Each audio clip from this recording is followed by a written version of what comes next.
to my Arrow episode review. My thoughts on tonight's episode of Arrow titled Fighting Fire with Fire. And this was a really big episode in that we finally learned the identity of Prometheus. And obviously big spoilers to anyone who hasn't seen the episode yet. And if you're watching this, you know, wanting spoilers or whatever, you're about to get them. Obviously, the identity of Prometheus is something they've been teasing out for the last number of episodes. With last week or the week before, they went to go speak to Oliver, went to go speak to Prometheus' mom, and I've just been curious as to who he is because of this person who he's like tracked down Oliver. He knows who he is and his history as Arrow and Green Arrow, and people have had so many different theories as to who Prometheus is. Like maybe it's Tommy Merlin, or I don't know. There's so many different theories out there. I personally, I wanted it to be Tommy, but I knew it realistically wasn't going to happen because the actor is on that one Chicago Med show, I think. So I had a feeling he wasn't going to be in it. So obviously, you know, I'm not being around the bush. We find out that the identity of Prometheus is Adrian Chase. So to me, when the reveal happened, I didn't know how to feel about it because first of all, the reveal happens like halfway through the episode, which was like okay, whatever. But I'm just left confused because if Adrian is Prometheus, then who the hell is Vigilante? Like I'm left with so many more questions than answers. Because yes, we now know that Adrian is Prometheus and that he's been the one orchestrating this whole thing since the beginning of the season. But I still don't understand like who Vigilante is, and because in the comics, Adrian Chase is one of the people who becomes Vigilante.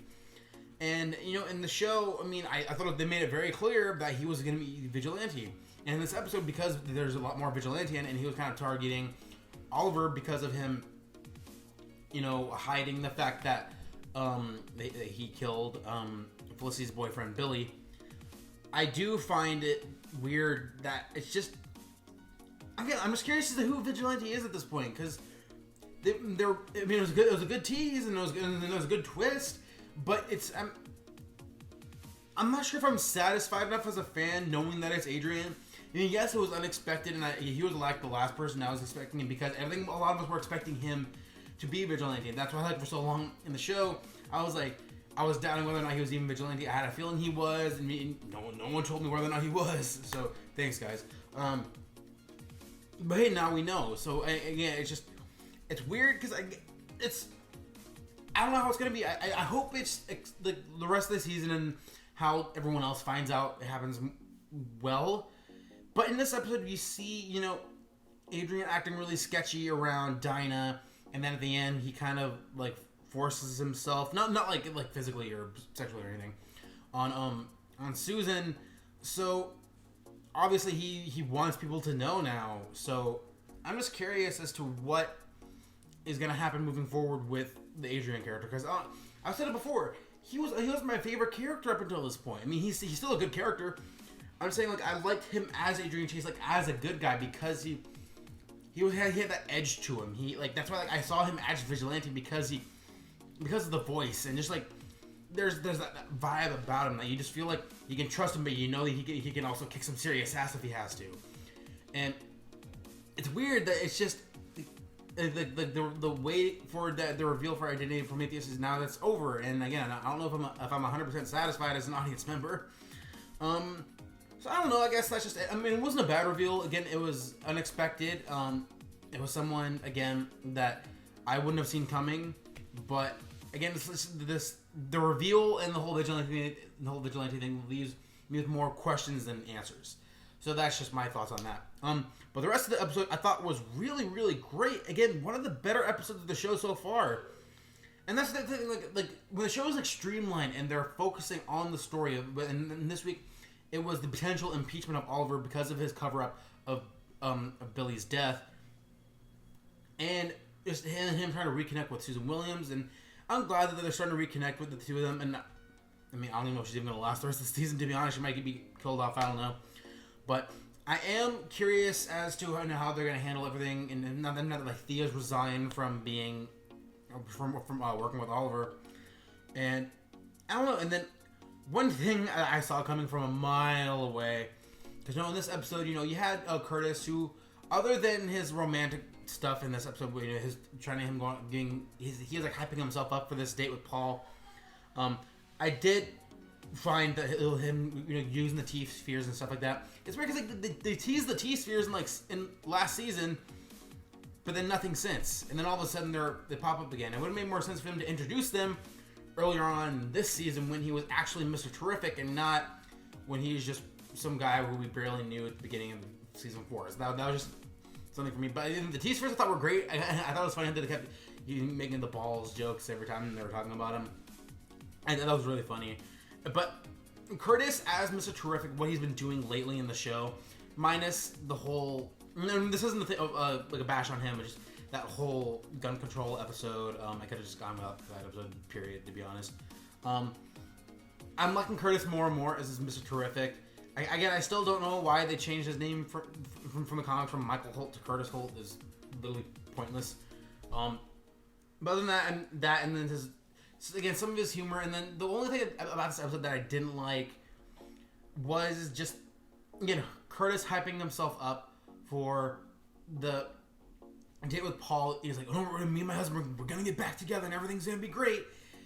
And you saw that coming from Malway that Paul was either going to end things or going to give him divorce papers, whatever, and they ended up giving him, or Paul ended up giving Curtis divorce papers. And in that set, by the way, when they're at dinner, that is so obviously the Jitters set from The Flash. Oh. Hey, Wesley. Bye, Wesley. Sorry, that was my girlfriend and his cat. Yeah, so just that set, it was just so obvious. And at first I'm like, they're walking in, I'm like, wait, did they go to Central City? Like, are they walking through Jitters right now? And it was just redesigned as a restaurant. And it's, again, I know that they shoot in the same location in Vancouver and stuff like that, in the same city. So, I understand they had to reuse the same sets. But it's like, you couldn't find anywhere else to have this dinner. Like, of all the restaurants, you couldn't afford anything else. You had to reuse the set from Jitters. That was just, I don't know, I didn't like that. Because it took me out, because I'm like, that's obviously the Jitters set. It's literally the exact same, just with some tables. And even then, it didn't even look like a restaurant, because it looked like a shop. I don't know. Those are some of my quick thoughts on that. What else? Hey. I had a feeling that was going to be in there. Sorry, guys. Just my girlfriend walked in with a gift from her father from me. Wait. Is it back how it was? Yeah. I like it. I like it with the Clark Kent. Okay. Here she comes. And as you guys know I'm a huge Superman fan, so her dad just sent me this. It's the strangest thing I've ever seen in my life. I don't know, I kind of like it. I mean, the eye part from the Superman part is a little weird, but I do like. I like it though. I like it. All right, I go now. Okay. Like, say everyone say bye to Amy. I'm sure they're all saying bye. I'm sorry that got me off track a bit. You guys will. I moved in with my girlfriend now, so you guys can be seeing a lot more of her, especially on the This Is Us reviews and stuff like that. But what was I talking about? Arrow. Forgot where exactly I left off because of that. Overall, I really enjoyed this episode. Oh, okay, not where I was going. I don't care about the Felicity storyline, about her joining Helix and stuff like that, because she doesn't know what it is they're planning, and she's just joining them just because. Like, I don't like whatever reasoning they try to give her. I didn't believe it. And even like Thea in this episode, like they're both going like into super dark places to try to help Oliver, but he obviously didn't want them going to such extremes. And I don't know. I just feel like those kind of things just took me out. They weren't bad. You guys know I just don't care about Felicity. Period. Other than that, again, I really, really enjoyed this episode. The action was great. Seeing Vigilante and Prometheus fight. Excuse me.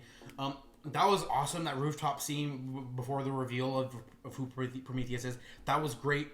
I really like this episode, and I'm really excited for what the show has to offer. I really hope this Prometheus thing doesn't turn into what Zoom was for the Flash last year, where it ends up just he has some convoluted plan that honestly makes no sense, and it makes him less terrifying. Because again, under the mask, the villain is more terrifying. Once you reveal it to be just a guy, it's less terrifying. And I don't know. I just hope that the show makes Prometheus kind of worth the wait, because it's been a slow burn of the reveal and stuff like that. So those are just my hopes for the rest of the season. What did you guys think of this episode and the reveal of Prometheus? Sound your thoughts in the comment section below. Give this video a thumbs up and hit that subscribe button for all the other content I'll be putting up on my channel. And if you guys watch any of the other DC shows this week, I did my review for Supergirl and The Flash. Next week, my girlfriend and I will be reviewing the NBC show This Is Us. There's a couple episodes left in the season for that show, so you guys can check those out when those come up. I just did a reaction review to the new Kong Skull Island trailer. You guys can check that out as well as the plethora of videos I have on my channel. Thank you guys for watching, and until next time, have a good one.